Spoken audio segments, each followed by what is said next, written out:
Iya kan, harusnya kalau ini Kan udah bilang jangan ya, kalau ada pasang kontak atau apa ada bener. ini lagi nih. Coba minta masuk lagi. Udah, Oke, sorry nih keputus ya tadi ya.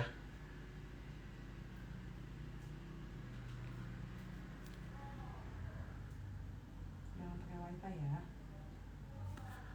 Oke, Mbak Dera kalau udah bisa masuk lagi sip. Oke. Udah tuh aja jalan aja. Ya udah, lagi ini juga.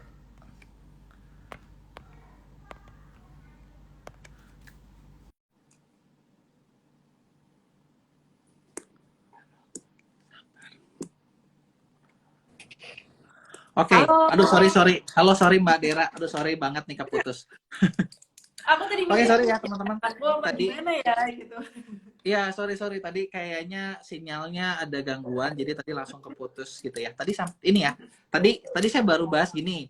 Tadi buat teman-teman nih, mungkin tadi sempat nanya kan sama teman-teman yang udah gabung, hey kalian ngalamin gak sih masalah finance gitu kan, kayak gitu. Terus banyak nih yang nanya kan, yang bilang gitu kan, oh nggak bisa, masih head down, masih segala macam, mau ngumpul-ngumpul, mending mana uangnya dipakai buat gaji karyawan dulu atau karyawannya belakangan, waduh gawat banget. Maka dari Seru banget itulah ya.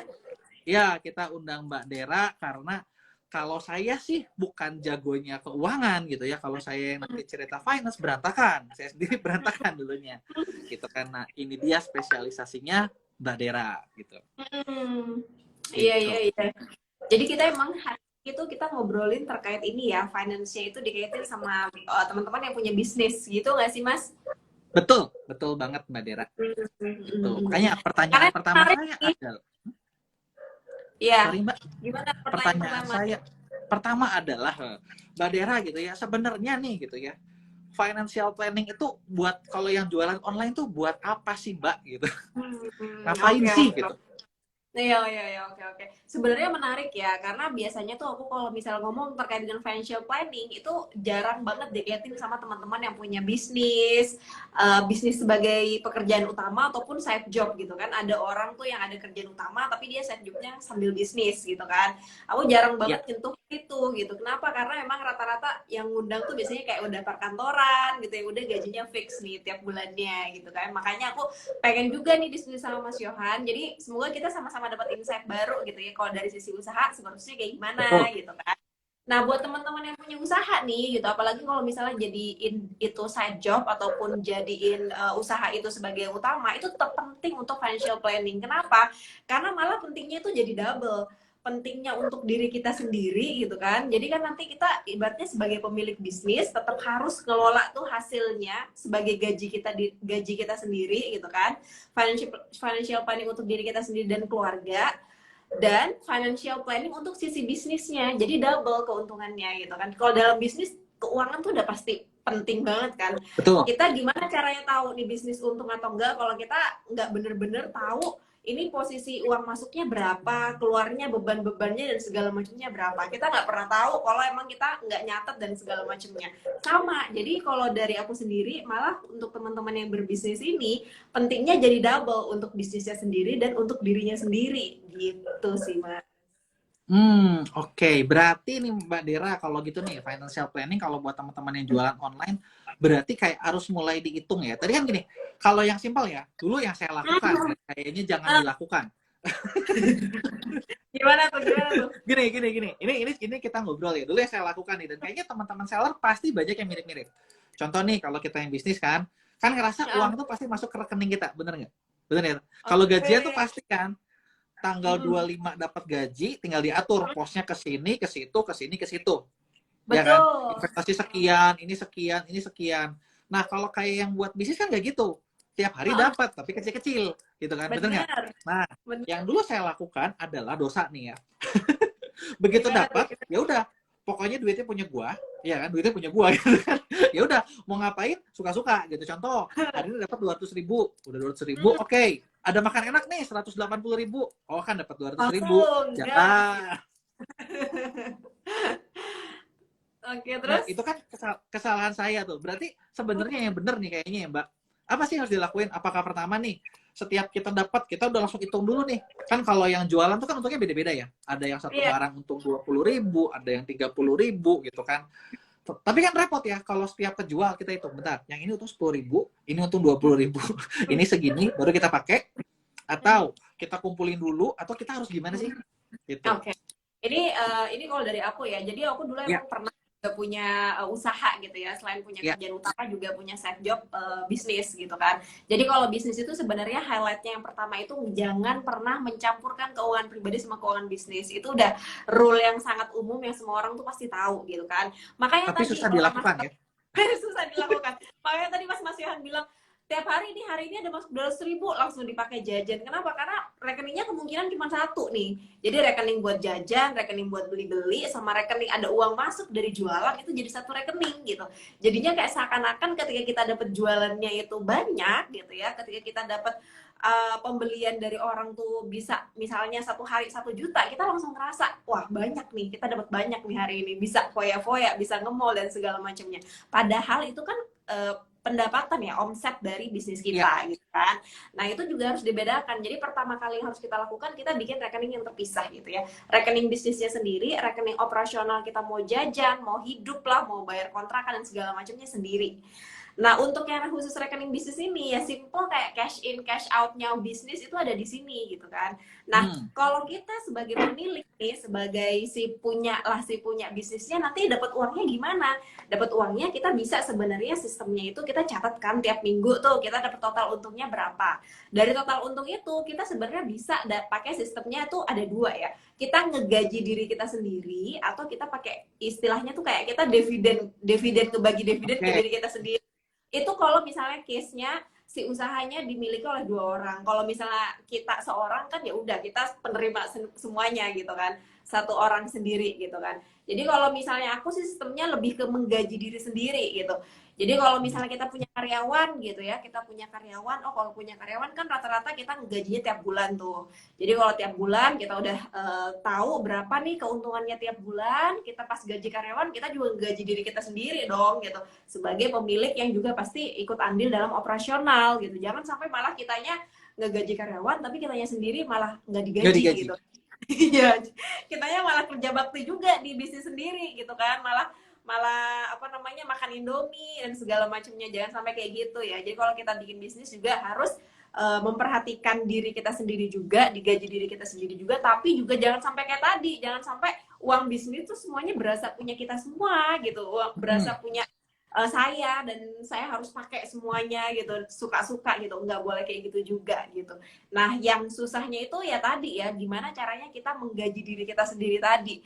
Let's say misalnya kalau kita udah pakai sistem yang bulanan gitu ya, kalau misalnya kita udah taruh bulanan, kita dapat nih keuntungan bersihnya itu kira-kira 15 juta. Misalnya ya, buat karyawan kita 2 orang itu di 3 juta. Kira-kira berapa ya gaji yang pantas buat saya sebagai ownernya?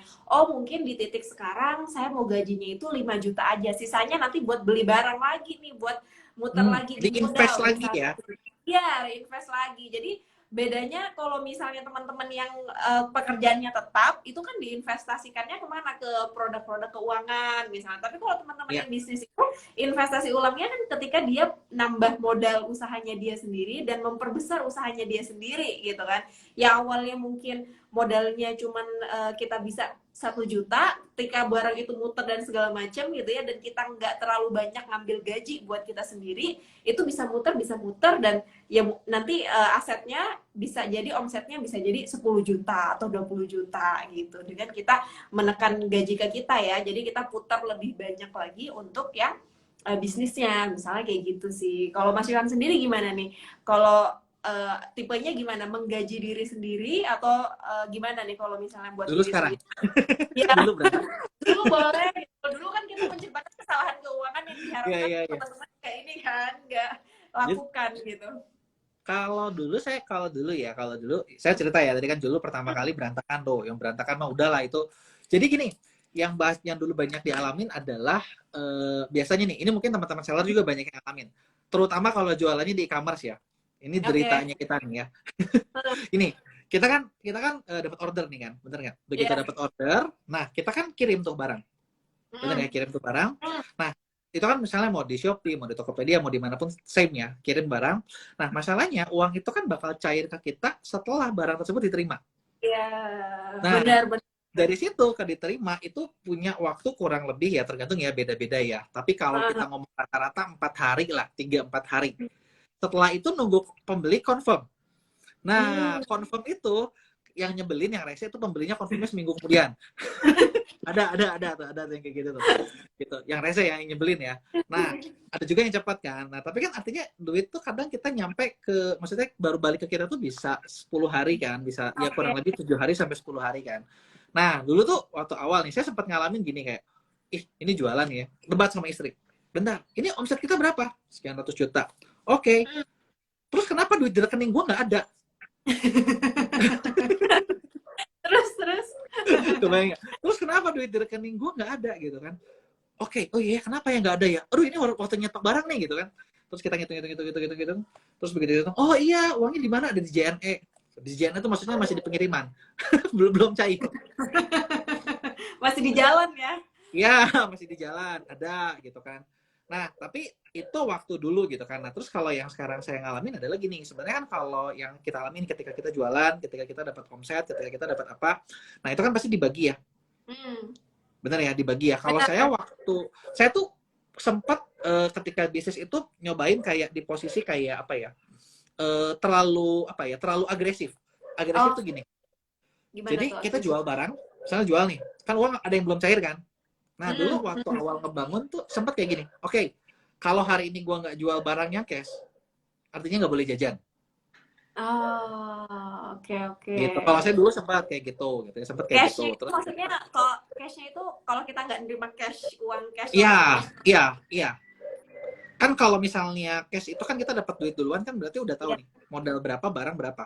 Tinggal ngitung. Jadi kayak tiap hari itu buat menargetkan diri sendiri, katakanlah harus jual sehari 500.000 gitu loh. Dengan 500.000 dapat 100.000 kan. Nah, jajannya 100.000 gitu loh. Kalau enggak nggak makan gitu. Pernah tuh melakukan seperti itu gitu kan. Terus makin lama makin berkembang sih udah nggak gitu-gitu banget juga sih kalau sekarang gitu ya. Kalau sekarang tapi lebih tipenya mirip ke yang kedua gitu. Tipenya mirip ke yang kedua. Itu yang tadi nih kalau kata Mbak Dira kan ada yang sistemnya digaji, ada yang sistemnya dividen gini. Kalau saya sendiri sekarang lebih ngambil gitu. Jadi kayak kita ngitung, oke, kurang lebih tapi kalau saya menargetkan gini, misalnya mau ngambil pribadi katakanlah 10 juta gitu ya. Berarti itu harus punya omset sekian dulu. Oh, oke. Jadi kayak kita target dulu gitu kan. Kalau saya gitu. Jadi kayak misalnya gini, oke, kalau omset gue 100 juta boleh ngambil 10 juta gitu. Oke. Terus udah gitu suka nyangkutin gini, kalau saya tuh orangnya nggak bisa apa ya, kalau misalnya nggak ada beban tuh suka nggak bisa lari gitu. Kan ada tuh tipikal orang kayak gitu ya. Jadi kalau nggak ada beban tuh nggak bisa lari gitu loh. Jadi kalau misalnya kalau nyantai tuh ya udahlah nyantai semua aman gitu kan. Jadi kalau saya sempat kayak gini, jadi kayak oke, udah nyampe nih sekian gitu ya. Pengen lebih nih, kalau pengen lebih gimana? Berarti harus begini gitu loh. Harus ngejar sekian gitu loh. Jadi memotivasi diri dengan caranya kayak pengen sesuatu gitu. Nah, kalau saya ada kayak gitu. Iya. Jadi Cuman bisa itu sesat apa enggak? apa? Itu ajaran sesat apa ajaran bener? Sebenarnya nggak ada salah dan benar juga sih yang kalau misalnya mau ngurusin keuangan, karena emang tiap orang tadi beda-beda ya. Kayak Mas Yohan kan tipenya kan agak lebih agresif gitu ya untuk hal-hal yang seperti ini gitu ya. Jadi sebenarnya nggak masalah juga kayak gitu. Jadi malah jadi semangat juga nggak sih, kayak misalnya gue pengen ngambil 20 juta tapi mau nggak mau omsetnya harus 200 juta dulu nih gitu kan. Ya. Jadi kita ngasih target, kasih KPI lah ya ke diri kita sendiri. Kalau di kantor kan kita dikasih target tuh sama bos, harus begini dulu gitu kan. Nah kalau ini kita ngasih target penjualan ke diri kita sendiri gitu kan, untuk kita bisa ngambil uang si 20 juta harus punya omset 200 juta dulu, 10%-nya misalnya kayak gitu nggak sih? Iya, itu kalau saya lakuin seperti itu gitu. Tapi gini, tadi dari obrolan sama Mbak Dira ya kan di awal nih, kayaknya bisnis tuh lebih penting gitu. Gini, saya udah lama kayak jualan online lah gitu, bisnisnya udah lama. Tapi sebenarnya finance ini sendiri, apakah dari awal saya nguasain? Enggak, sama sekali enggak gitu. Aku tuh lemah. Malah gini, justru rada agak rapih itu, bukan rapih juga sebetulnya ya. Ada yang ngerapihin gitu kan. Ketika mau nikah gitu, terus udah gitu calon istri nanya kan, kamu punya tabungan berapa? Langsung nggak ada. Mungkin dalam hati dia bilang, berani bener lo ya. Kok bisa nggak ada mau ngelamar gitu ya? Iya, berani bener gitu kan dalam hati kan. Tapi dalam hati bilang gini, tapi omset gue gede loh. Emang kenapa gede? Ya gue puterin terus gitu kan. Kan nggak makan kalau nggak ini. Jadi muter terus kan ke dalam terus kan. Omset gue gede loh gitu kan. Nah dulu tuh kayak gitu kan. Terus udah gitu baru mulai, maksudnya mulai, kalau ada cewek kan biasa lebih ini ya, lebih rapi gitu ya. Lebih cewek tuh kalau nggak ada tabungan tuh kayaknya insecure gitu kan. Bener Ya, nggak? betul, betul, betul, betul. Bener ya. Benar, benar. Kalau cowok kan nggak gitu kan. Nah, Cowok tuh ini aja langsung ya. Yang penting jalan aja lah dulu gitu ya. ya, yang penting jalan aja dulu gitu kan. Nah, terus tadi obrolan Mbak Dera tuh yang masuk ke saya gini. Kalau yang bisnis itu harus dua-duanya. Karena ke bisnis sama ke pribadi ya. Ya, ke pribadinya. Bener ya. Nah, sekarang gini Mbak. Tapi gimana kalau misalnya kita mau ngatur finance nih. Tapi pemasukannya itu belum stabil. Nah, kan banyak nih teman-teman yang jualan online itu yang kayak kalau gaji pasti ya, maksudnya mau gede mau kecil pasti kan, maksudnya setiap bulan pasti dapat sekian gitu, tinggal kita mengatur. Nah kalau yang bisnis itu kan hari ini dapat, benar. Nah Ini gimana menarik. nih? Oke, ini menarik sebenarnya. Ini persoalan banyak banget orang-orang yang persoalannya kayak gini. Sama teman-teman kayak freelancer juga kayak gini, Mas. Jadi kayak tiap bulan kan saya nggak pasti dapatnya. Gimana sih cara ngaturnya? Kadang kan sebelumnya banyak banget teori terkait dengan financial planning itu ngebudgeting. Kita bagi aja 50% buat kebutuhan, 30% buat keinginan, 20% buat ditabung misalnya. Itu cocok untuk orang yang gajinya fix. Yes, betul. Dia udah kerja misalnya di PNS atau jadi apa di BUMN gajinya 10 juta, dia bisa tuh tiap awal bulan dia langsung gaji tek kayak gitu ya. Tapi kalau misalnya teman-teman yang bisnis, teman-teman yang punya usaha atau yang freelancer gitu kan, kalau kayak aku kan juga tipenya freelancer gitu kan. Tiap bulan kan bisa beda-beda. Kalau lagi banyak proyek ya kita pendapatannya gede, kalau lagi nggak ada gitu kan ya sepi aja. Gimana pendekatannya? Pahami ini ya, satu rule aku kayak gini, pendapatan kamu boleh tidak tetap, tapi ada pengeluaran tetap yang harus kamu keluarkan tiap bulannya. Jadi misalnya gini, pengeluaran tetap yang wajib kita keluarkan apa? Contohnya nih ya, kalau kita punya utang, itu kewajiban kita harus bayar hutang. Itu tetap, udah wajib kita keluarkan. Hitung dulu berapa kita bayar hutang. Bayar sekolah anak, kalau udah ada anak gitu ya, kita mau nyekolahin anak, kita harus cek juga bayarin sekolah anak itu berapa gitu ya. Terus yang kedua itu dari sisi kebutuhan. Kebutuhan nih contohnya kalau kita misalnya masih ngontrak gitu ya. Kalau tadi udah cicilan KPR berarti udah nggak ngontrak gitu ya. Atau buat makan deh, buat makan selama sebulan itu berapa. Transportasi dan segala macam, internet, HP dan segala macam, pendapatan yang sifatnya tetap itu berapa. Kita nggak usah ngitung dulu lah kita mau foya-foya dan segala macam. Kita pengen ngunci sebenarnya sebulan ini nih aku pribadi atau sekeluarga gitu kan, sekeluarga itu kita bisa hidup dengan nominal berapa kayak gitu. Misalnya nih, setelah hitung-hitung nih, oke, oh berarti gue bisa nih hidup sebulannya yaitu dengan angka 5 juta. Dikunci nih, 5 juta udah bisa hidup untuk bayar cicilan, untuk bayar sifatnya kebutuhan tadi kayak misalnya bayar makan, kontrakan dan segala macem lah, pokoknya yang sifatnya kebutuhan. Buat bayar telepon, listrik dan segala macam ya. Kita kunci di 5 juta. Ingat rule tadi, pendapatan kita boleh tidak tetap, tapi ada pendapatan tetap yang pengeluaran tetap. Pengeluaran tetapnya tadi berapa? 5 juta yang tadi udah kita kunci. Jadi nanti kalau misalnya kita udah dapetin pendapatan dari sisi bisnis, misalnya nih kita dapat gaji diri kita sendiri, kita harus bisa ngaturnya. Misalnya nih di bulan ini kita dapat, anggaplah ya gaji dari bisnisnya di bulan ini 10 juta. Sedangkan kita keluarin buat fix, untuk pengeluaran yang fix tadi 5 juta gitu kan.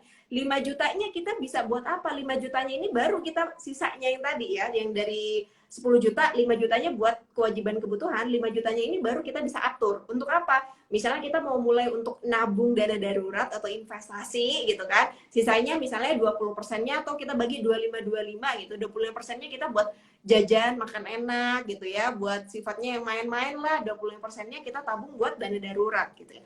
Kalau dari aku sih sendiri, kalau misalnya kita baru banget mulai, kita taruh dulu semuanya di dana darurat sisanya. Jadi ibaratnya kita puasa dulu deh main-mainnya mungkin di 3 bulan pertama. Untuk apa? Kita pengen membuat ini apa ya, kayak ibaratnya kita pengen punya bumper gitu loh Mas, kayak security kita tuh kuat dulu gitu. Karena misalnya nih bulan depan oke lah kita mungkin dapat 15 juta. Berarti kan 5 juta, 10 jutanya kita taruh dulu lah. Berarti kan 10 juta sama 5 juta tadi tabungannya 15 juta. Kalau bulan depan nih mungkin ya kita nggak ada penjualan sama sekali, penjualannya rendah banget. Kayak kemarin misalnya pas COVID, terus kita sebulan itu cuma dapat 1 juta. Artinya apa, di bulan itu kan kita minus ya 4 Numpuk. juta.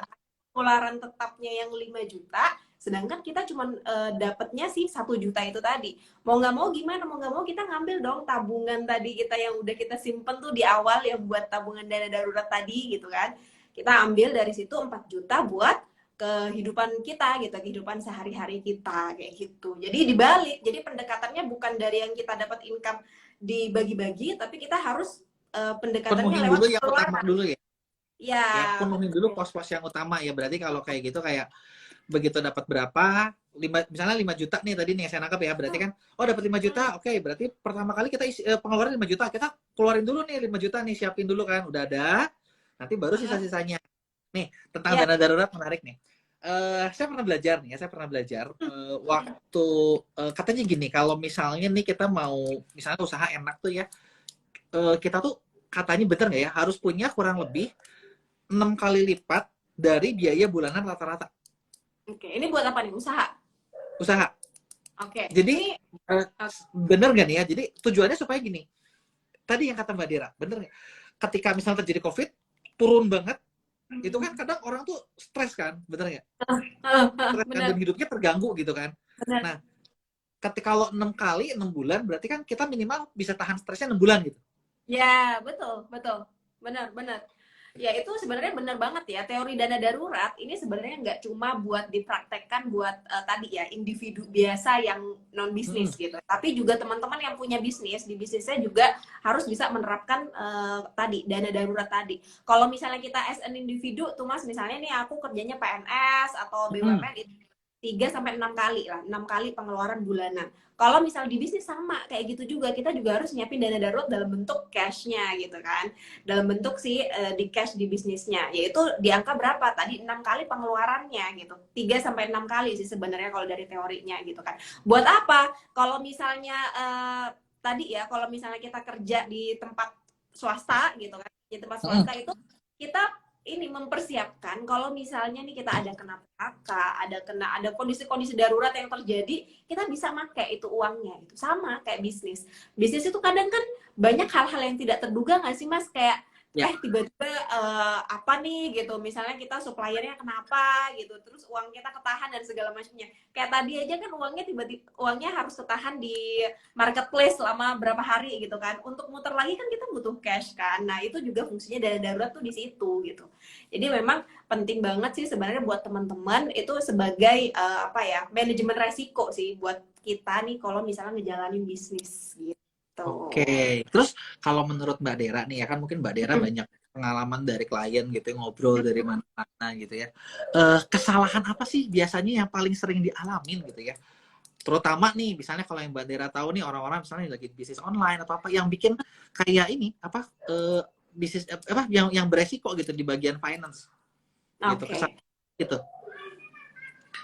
Banyak kan sih biasanya ya, apa namanya, biasanya nih kalau misalnya orang-orang yang baru banget bisnis, itu dia sering banget itu sih, balik lagi ke tadi kita awal ngobrol, itu dia sering banget nyatuin ini sih Mas, nyatuin rekening antara rekening pribadi dan rekening bisnis gitu ya. Jadi ujung-ujungnya dia nggak pernah tahu nih sebenarnya keuntungan bisnisnya tiap bulan tuh berapa sih gitu.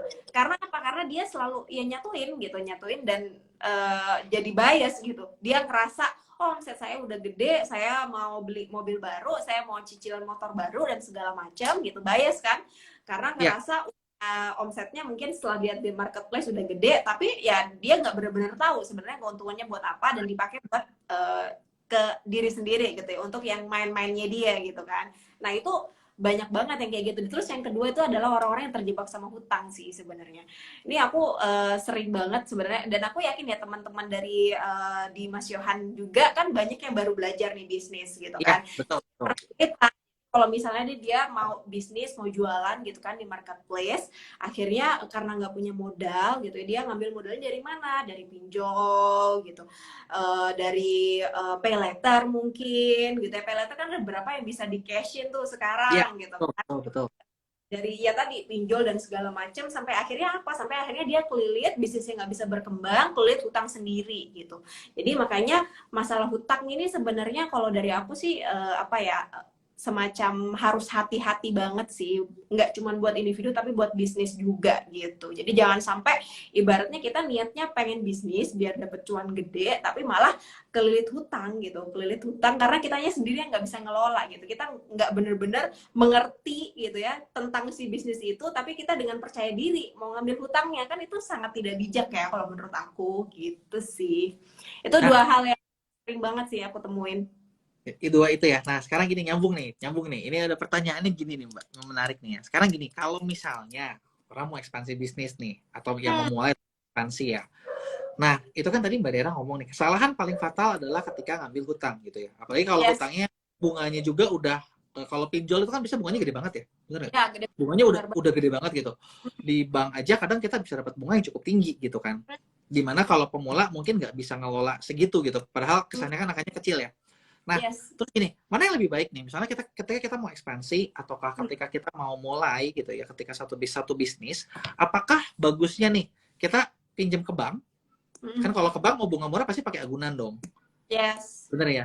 Terus yang jadi masalah biasanya kalau yang baru mulai, yang nggak Nggak punya punya. portofolio, nggak punya agunan, bener kan? Mau ditawarin juga ke si banknya gitu kan, kadang ditolak gitu kan.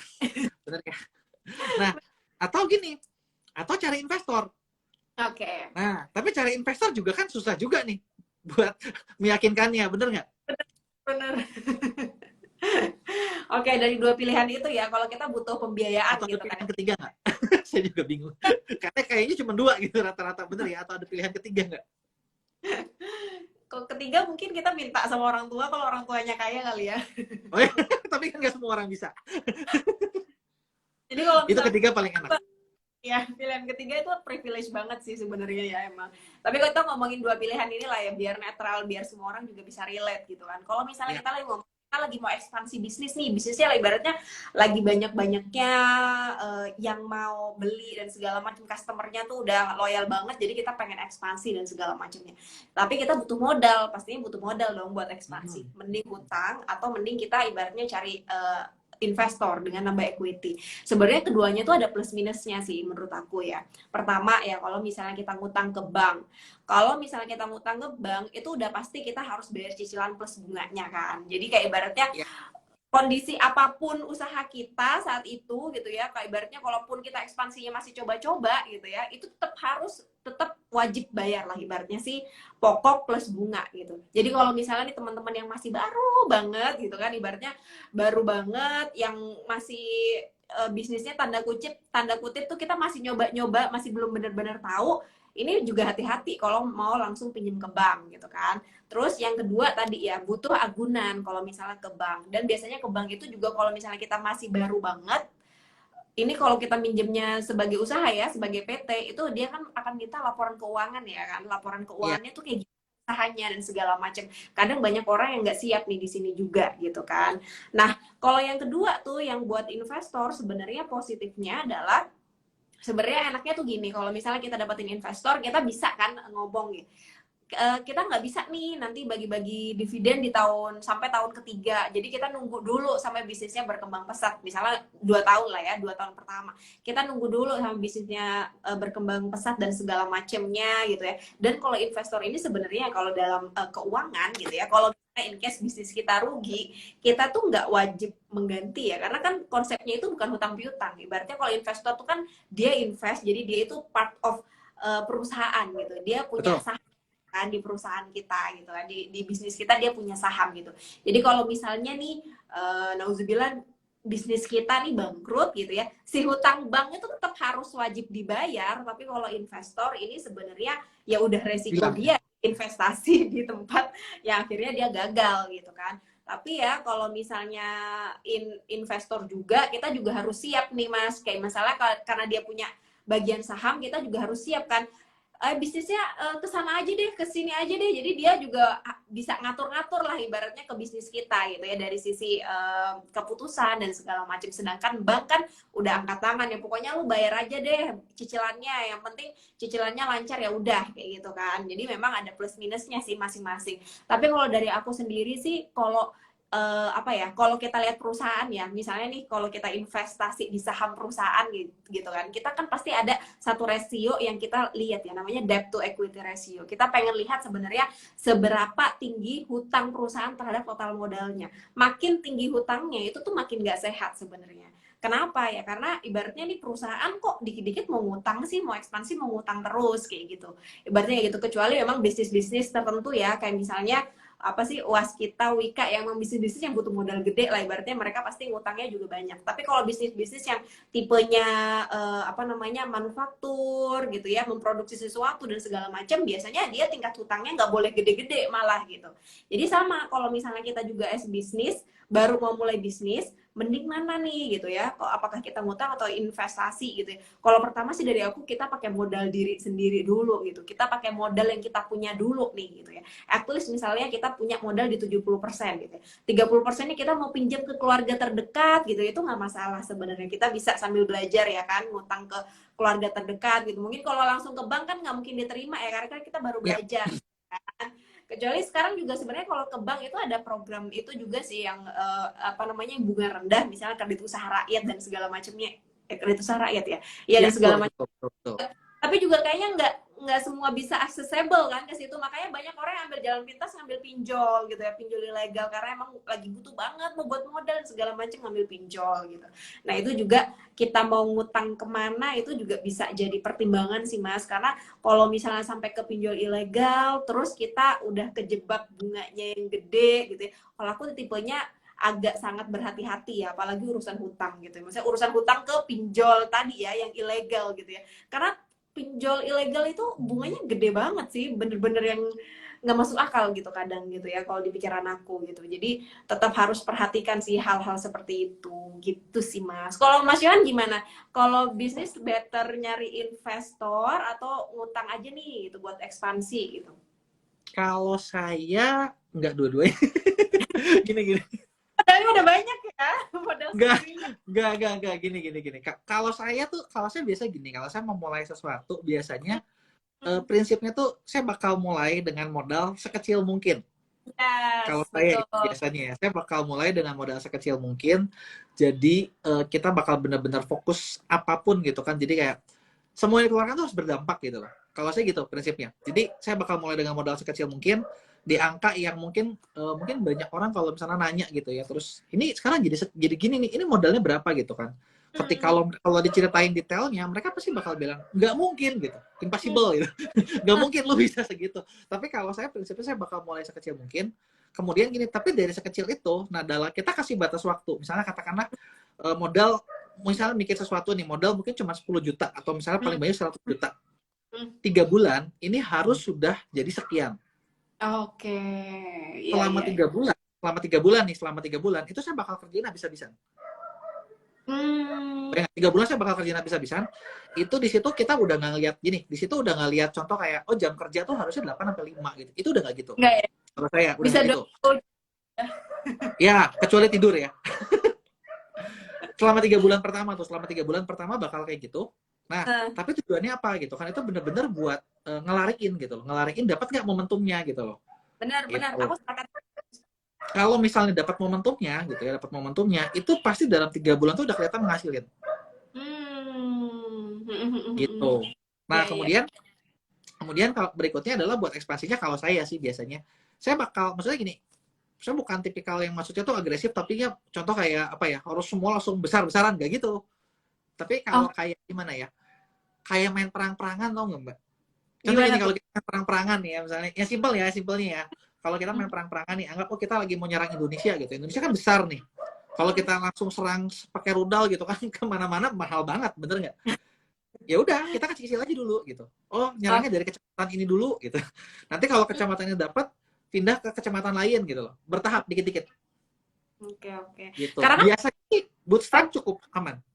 Oke, karena banyak ya Mas ya sekarang kayak orang tuh kalau misalnya nih datang ke aku dengan berbagai permasalahan yang dia itu cash flow-nya tuh udah minus, terus udah nggak bisa lagi dihemat-hemat, terus pasti aku kan salah satu solusinya yang dikasih coba usaha dulu kecil-kecilan gitu kan.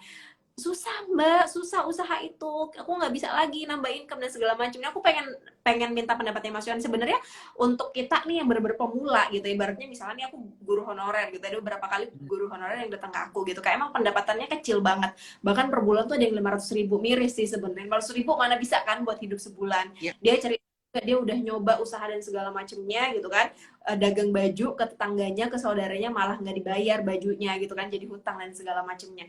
Ini aku pengen minta pendapatnya Mas Yohan yang memang udah bisnis dan segala macamnya. Sebenarnya kalau orang-orang kayak gitu tuh kayak misalnya ya tadi orang baru banget kayak misalnya guru honorer dan segala macam. Kalau untuk bisnis itu benar-benar butuh modal kayak apa sih gitu? Apakah dia memang benar-benar butuh modal uang yang besar gitu, atau sebenarnya kayak gimana tuh? Atau sebenarnya kayak ya udah kita pokoknya asal punya apa ya tekad gitu, kita sebenarnya bisa nih dagang gitu. Gimana tuh Mas?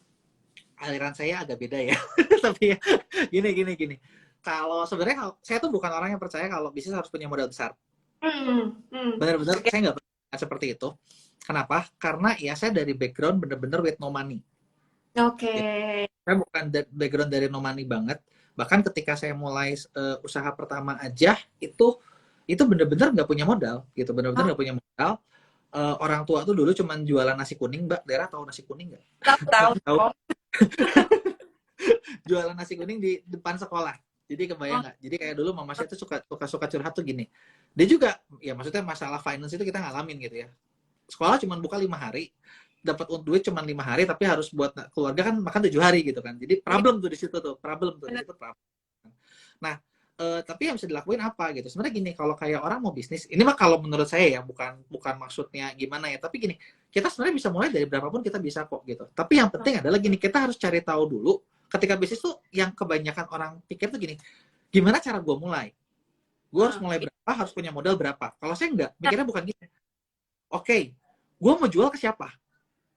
Oke. Udah beda tuh, ya?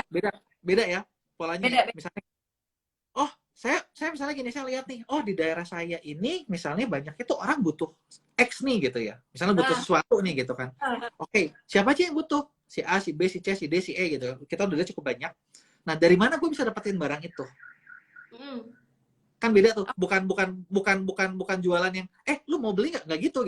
Justru Mbak Dera butuh apa sih?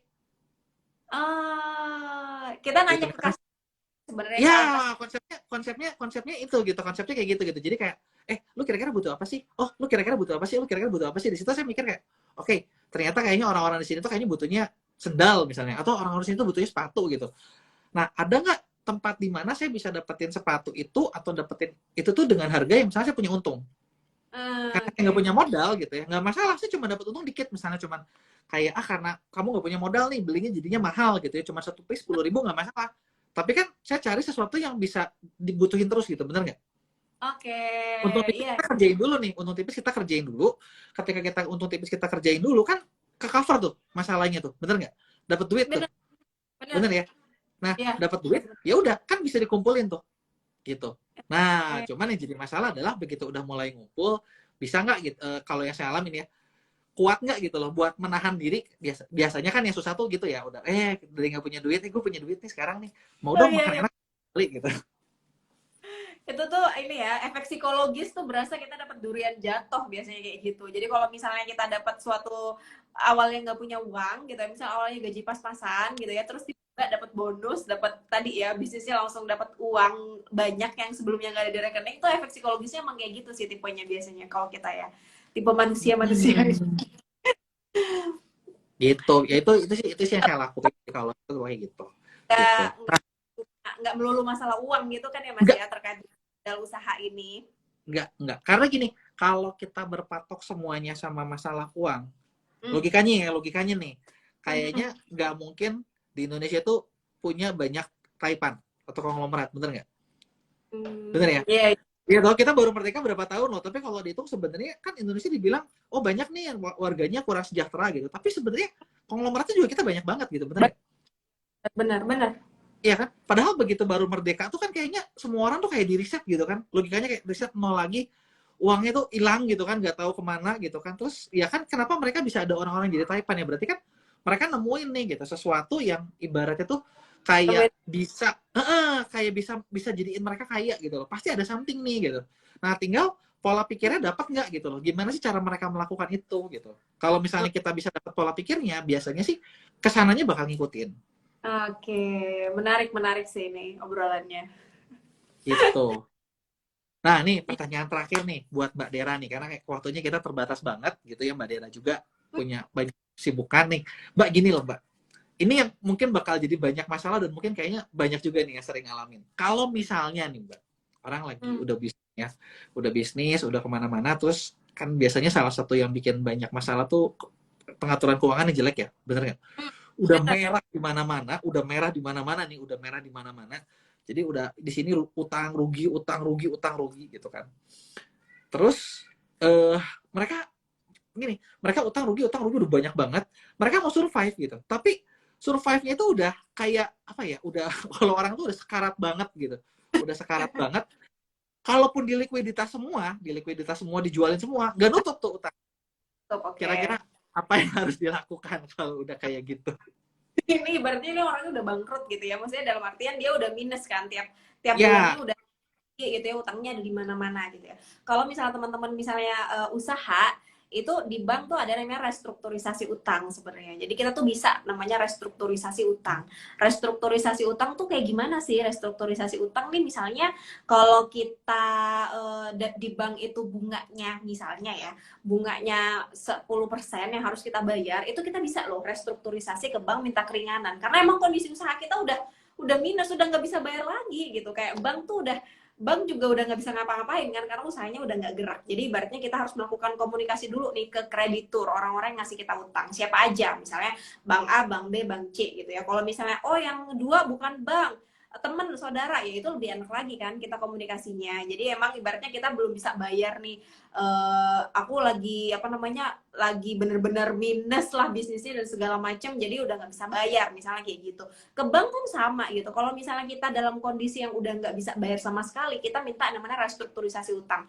Kalau restrukturisasi utang nih Mas ya, jadi ada banyak apa namanya caranya gitu ya. Tadi misalnya bunganya diturunin atau kita nggak mau bayar cicilan dulu selama 1 tahun, itu juga bisa dikomunikasikan. Itu namanya restrukturisasi kredit. Nah biasanya nih kalau tim aku juga bisa, biasanya beberapa tuh kalau emang udah utangnya banyak, kita bantuin ke situ gitu ya. Kita iniin ke banknya buat restrukturisasi nih, atas nama Dewi misalnya, atas nama Ali misalnya, kita bantuin restrukturisasi dia karena emang kondisinya emang udah nggak bisa bayar sama sekali kayak gitu ya. Nah untuk restrukturisasi ini sebenarnya kan banyak ya syaratnya ya. Kalau misalnya kita utang tuh kita udah nggak bisa bayar cicilan minimal 3 kali gitu, kita bisa loh ngajuin restrukturisasi gitu dengan cara dengan pilihan yang tadi ya, kita jangka waktunya misalnya harus lunas dalam 2 tahun, kita perpanjang gitu kan. Atau kalau misalnya kita belum mampu nih 1 tahun nggak bayar dulu utangnya, nggak masalah, itu boleh-boleh aja gitu kan, asalkan nanti kita nggak ngilang lah ibaratnya ke banknya. Yang penting tuh kalau kita ngutang ke bank itu kita harus ada komunikasi yang baik, harus ada itikat yang baik gitu ya, itikat yang baik dalam hal kita mau bayar gitu. Walaupun kita sekarang kondisinya lagi nggak baik-baik aja, kita masih punya itikat kok baik buat bayar nih utang-utang gitu kan. Kalau keluarga pun sama, jangan sampai ibaratnya kita udah banyak utang gitu ya, salah satunya ke keluarga, jangan sampai kita ngilang-ngilang aja gitu. Tetap harus sampaikan itikat baik bahwa kita berniat melunasi hutang, tapi mungkin saat ini saya nggak bisa lagi nih gitu kan. Jadi sebenarnya ibaratnya nih kita lagi berusaha untuk pintu-pintu yang ibaratnya menjebak kita selesaiin nih satu-satu. Ini ya. Tutup dulu ya satu-satu ya. Kan lagi bocor nih di mana-mana gitu kan, jadi kita tutup dulu nih bank. Oke, kita perjanjian nggak bisa lunasin hutang dulu 1 tahun, oke, ke kreditur yang lain gitu, misalnya ke keluarga dan segala macam. Kalau ke bank sebenarnya lebih mudah ya, kalau emang udah ada aturannya sebenarnya, dari OJK-nya udah ada aturannya kayak gitu. Jadi kalau kita tahu ilmunya sebenarnya lebih enak komunikasi. Kadang kan banyak orang yang nggak tahu tuh karena nggak tahu ilmunya kan Mas, jadi kayak nggak bisa karena nggak tahu ilmunya gitu. Kalau misalnya kita udah kebiasa gitu ya berurusan sama bank ini segala macam, itu bisa gitu kan. Jadi misalnya nih tadi udah ditutup tuh pintu-pintu kebocorannya berapa, terus sampai satu titik kita tuh bisa fokus untuk menyelesaikan apa yang bisa saya lakukan. kadang orang-orang yang udah terjerat sama hutang, ibaratnya dia tuh nggak bisa mikir jernih. Kenapa? Karena banyak orang tuh debt collector dan segala macam Stres ke ya. kita. Iya, ke kita. Maksudnya kayak kita ditagih-tagih tiap hari, ujungnya kita stres kan, gitu kan. Nah, makanya kita ibaratnya harus coba dulu komunikasikan secara baik, restrukturisasi dan segala macamnya, gitu kan. Baru setelah itu ketika kita udah selesai dengan masalah-masalah kreditur, kita mohon maaf dulu 1 tahun belum bisa bayar cicilan, gitu kan. Kita pikirkan dengan baik-baik apa yang bisa saya lakukan, gitu. Ini udah kondisinya mulai dari restart lagi kan, nol lagi gitu. Kalau misalnya kita mau usaha, nggak mungkin saya usaha ibaratnya udah nggak ada modal, nggak mungkin hutang lagi. Bisa kemana? Kita bisa bantuin temen, usaha temen gitu kan. Sekalian belajar lagi. Atau tadi, mulai usaha yang nggak terlalu punya banyak modal. Kita punya modal 2 juta, 3 juta di kantong, sebenarnya kalau kita mau berusaha sebenarnya bisa aja nggak sih Mas? Kalau Ya. kita, ya nggak sih? Sekarang juga kayaknya kita jadi reseller dan segala macam, banyak nggak sih pilihan-pilihan yang kita nggak butuh modal banget gitu kan untuk mulai usaha gitu. Jadi coba untuk hal-hal seperti itu juga. Jadi intinya sebenarnya kalau kita emang udah terjerat hutang, coba selesaikan dulu beberapa gitu ya, komunikasikan, terus dari kitanya sendiri kita mulai berpikir jernih gitu ya, apa yang bisa saya lakukan selanjutnya gitu. Jadi untuk memperbaiki sih masalah keuangan pribadi maupun nanti buat bayar hutangnya nextnya gitu. Jadi kayak ibaratnya kita udah punya tujuan sih di otak kita gitu ya. Sekarang saya mau kerja lagi, sekarang saya mau usaha lagi, untuk apa? Salah satunya ada mau bayar hutang gitu, karena ibaratnya kita udah megang si hutang itu gitu kan, ke bank-bank tadi gitu kan. Jadi memang perlu apa ya, ibaratnya perlu ilmunya gitu ya, sama kalau emang nggak bisa sebenarnya ya itu ya kita minta bantuan profesional gitu. Maksudnya kalau khusus pelunasan hutang nih banyak banget sih sebenarnya profesional-profesional yang khusus bantuin ya terkait dengan pelunasan hutang gitu sih. Gitu sih kalau dari financial planningnya sih. Oke, ini Mbak Dera ini banyak yang komen ini nggak mau buka kelas aja di Mea. Aku tuh lagi persiapan buat ini, buat apa namanya, lanjut sekolah lagi Oh di gitu. iya 1,5 bulan lagi. Jadi emang kayak lagi Hmm, kan, jadi juga kelas-kelas aku tuh udah terbatas banget sih di 1 bulan ini. oke. Jadi mungkin next ya kalau abis aku Siapa udah tahu. full di Hmm. sana, kita bisa buka kelas bareng ya terkait ini ya. Oh, jadi tadi yang dari tadi kan saya lihat komennya tuh banyak banget gitu. Ini ada yang harus nih, banyak banget gitu kan. Makanya saya nanya nih, Mbak Dera nggak mau ini aja, mungkin kita bisa bantuin 2 hari kelar, Mbak. Tuh kan. Insya Allah deh, nanti kita coba iniin lagi ya untuk nextnya kayak gimana. Aku lagi coba bagi-bagi waktu juga sih. Nanti kalau misalnya kita aku sama keluarga udah settle gitu ya di sana, nanti mungkin kita bisa ngobrol lagi kelas yang oke kayak gimana nih gitu ya buat Boleh. dan teman-teman Bea ya. Iya, iya, iya. Iya, soalnya banyak banget loh, Mbak, tadi. Tuh, saya nggak sadar loh, misalnya tadi Mbak Dera ngomong, banyak banget gitu kan, komen tuk, tuk, tuk, tuk, tuk, tuk, tuk. Pertanyaannya banyak banget loh. Kayak kita juga nggak sempat bacain kan Mas pertanyaan-pertanyaannya yang di bawah ini. Yang komen. Nggak sempet. Atau Mbak Dera mau ini, mau mungkin jawab 1-2, mungkin pilihan Mbak Dera aja. Aku jawab salah satunya ya. Ya, Coba. Oke, mana nih? Tadi ada yang nanya ya, berapa persen sebenarnya maksimal, yang terakhir ya, berapa persen sebenarnya maksimal hutang dari modal kita gitu kan? Sebenarnya ini apa ya? Nggak, kalau misalnya dalam bisnis itu nggak ada benar-benar baku gitu ya. Tapi kalau misalnya masih awal itu coba di 30%. Jadi 70% kita pakai modal kita, 30% pakai hutang. Itu untuk yang awal gitu ya. Kalau misalnya kita udah mulai lihai, bisnis kita udah mulai bagus nih, udah misalnya mau ningkat lagi gitu ya, misalnya gitu, kita mau ekspansi butuh hutang gitu ya, silahkan. Tapi tetap harus lihat-lihat lagi. Tapi kalau dari aku sih sebenarnya ya, kalau di financial planning individu gitu ya, kita cuman batasnya itu 30% emang. Jadi kayak ibaratnya kalau kita punya cicilan gitu ya, cicilan hutang kita nggak boleh lebih besar dari 30% penghasilan bulanan kita. Penghasilan bulanan kita 10 juta, cicilannya itu berapa? 3 jutaan gitu ya. Sama kayak di usaha juga, kalau misalnya awal-awal kita harus jaga hutangnya itu nggak boleh terlalu besar. Kenapa? Karena kita sebenarnya ngejaga resiko aja sih. Karena kan yang namanya hutang ini kan wajib dibayar ya, ibaratnya pokok dan bunganya wajib dibayar. Sedangkan usaha kita nih bisa jadi kalau masih awal naik turun nggak sih Mas? Kecuali belajarnya sama Mas Yohan mungkin ya, bisa naik terus ya. iya, iya, iya. Oke, mungkin gitu kali ya live kita hari ini gitu ya. Closing statementnya dari Mbak Dera aja. Kayaknya itu udah banyak tuh yang request kan. Ya, closing statementnya makasih banyak buat Mas Yohan, buat semuanya ya yang udah nonton sampai sekarang gitu kan, yang udah berapa nih 150-an, 160-an gitu kan tadi dari teman-teman. Eh, Tetap belajar ya untuk ngurus keuangan, jangan sampai kita menyesal di kemudian hari gitu ya, karena memang banyak orang yang akhirnya di usia 35-40 gitu kan menyesal kenapa pas mudanya kita nggak melakukan A dan B gitu. Jadi mending kalau dari aku sih kita bersusah-susah sekarang dibandingkan nanti ketika kita udah tua kita malah makin susah gitu. Jadi kita better ibaratnya kita susah dulu lah sekarang, kita berjuang sekarang gitu. Kita bisnis, kita nyari side job, kita ngatur uangnya, kita start investasi di tempat-tempat, kita nyiapin dana darurat dan segala macam. Supaya apa? Supaya kita di satu titik kita tuh nggak menyesal masa muda kita tuh apa ya, kita pakai untuk hal-hal yang baik gitu ya. Jadi banyak orang yang akhirnya terlilit hutang di masa tuanya. Kenapa? Karena pas mudanya itu nggak belajar terkait dengan cara ngelola keuangan. Ngelola keuangan tuh sebenarnya yang pertama tuh terkait mindset sih teman-teman. Jadi punya mindset yang baik terkait dengan uang, jangan sampai ibaratnya kita ngerasa kaya hanya gara-gara mungkin di bulan itu kita punya omset yang gede gitu kan. Tetap harus belajar untuk ngatur uangnya dari sisi bisnis maupun dari sisi individunya. Oke, itu aja Mas. Terima kasih banyak ya semuanya ya, dan Mas Yohan yang udah ngundang Oke, diskusi thank you. seru. Terima kasih banget buat Mbak Dera. Thank you juga buat semua teman-teman yang udah nonton. Oke, mungkin itu aja live kita hari ini. Nanti kita undang Mbak Dera buat live berikutnya. Oke, sekian. Bye-bye. Sukses buat semuanya. Thank you semuanya.